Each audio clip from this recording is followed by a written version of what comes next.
Alright, my friends, some might call today backward progress. I'm going to call it an opportunity instead of being negative.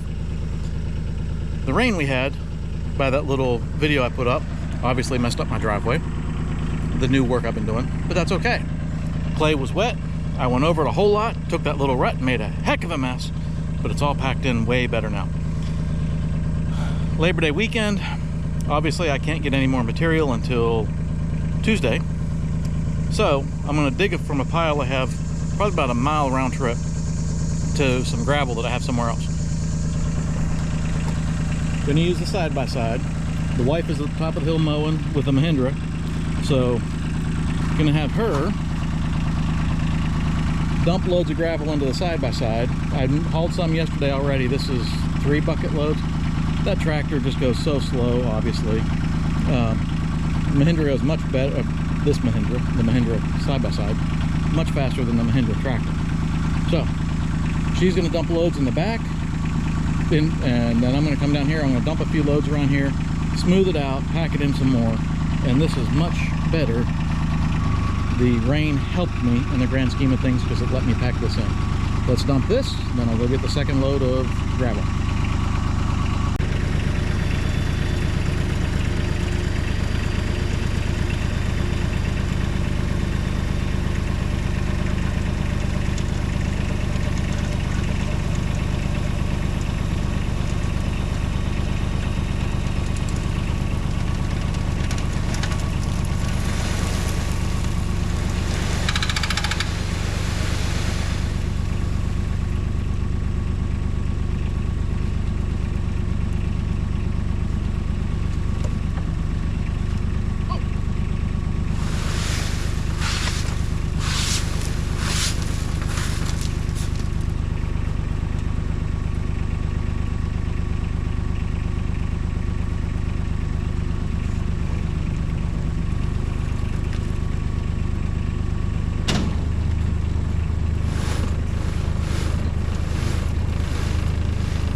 Not a whole lot of gravel in the back of the side-by-side because I don't know how much weight it can actually hold in the bed. I know it can tow like a ton and a half, but actual pressure on the springs and all that, I think it's like 700 or 800 pounds. Not quite a tractor, but I can make a mile round trip a heck of a lot faster in a side-by-side than a tractor. So my thought process is she mows, interrupted by me getting gravel, and then I can make trips faster, and then I'll come down here with the ventrac and touch it up once I got some loads.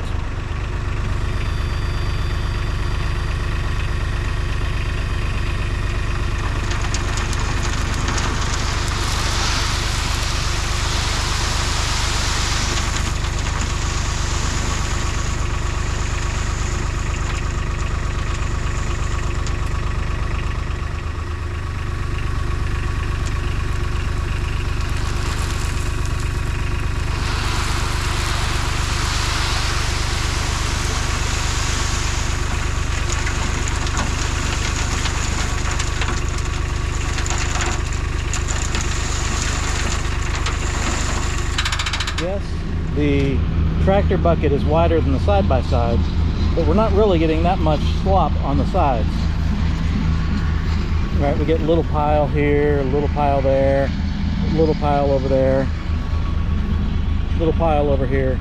This is what we're digging into, and the majority of it is in the side-by-side. Now, this gravel pad needs to be twice as wide because the RV is going to park here someday. And then imagine from the corner of this shipping container down to the 2 dead magnolia trees, well, 1 dead, 1 living, and all over top of that clay you see out there at the distance, over to almost the fence line, all this is going to be gravel. So if I spill a little here and there, I don't care. So a bumpy chat while I drive. The wife is loading side-by-side with gravel while I go back and forth, which I'm having gravel. I just need to watch all the hog damage, not to go too fast up here in the field, because I don't want to break something on the side-by-side. And then she mows while I'm going down and back. Like I said, it's roughly 3/4 mile, maybe a mile, I don't know. Side-by-side doesn't have a mile meter that's accurate enough to get that short of a distance. But this is working.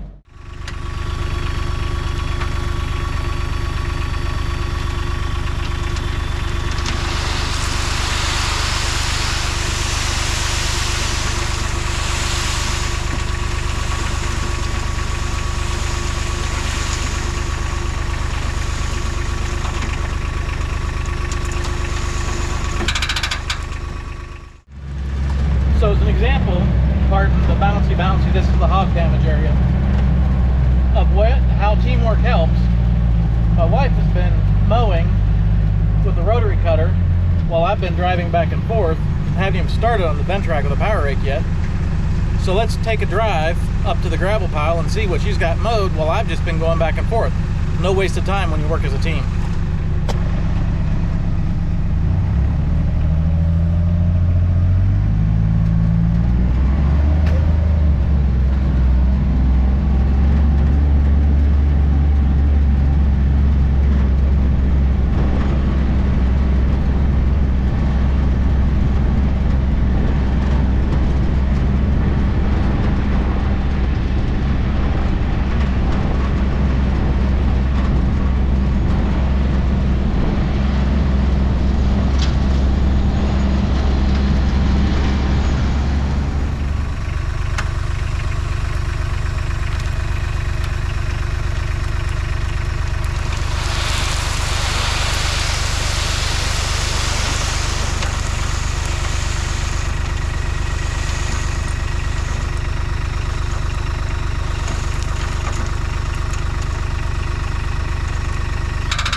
Loads from the side-by-side onto the driveway.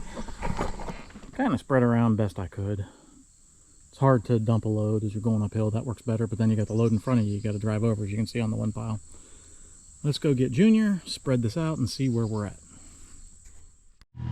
So I'm thinking, spreading this stuff out, I don't want to dig down into all the clay that's wet and I've dug up.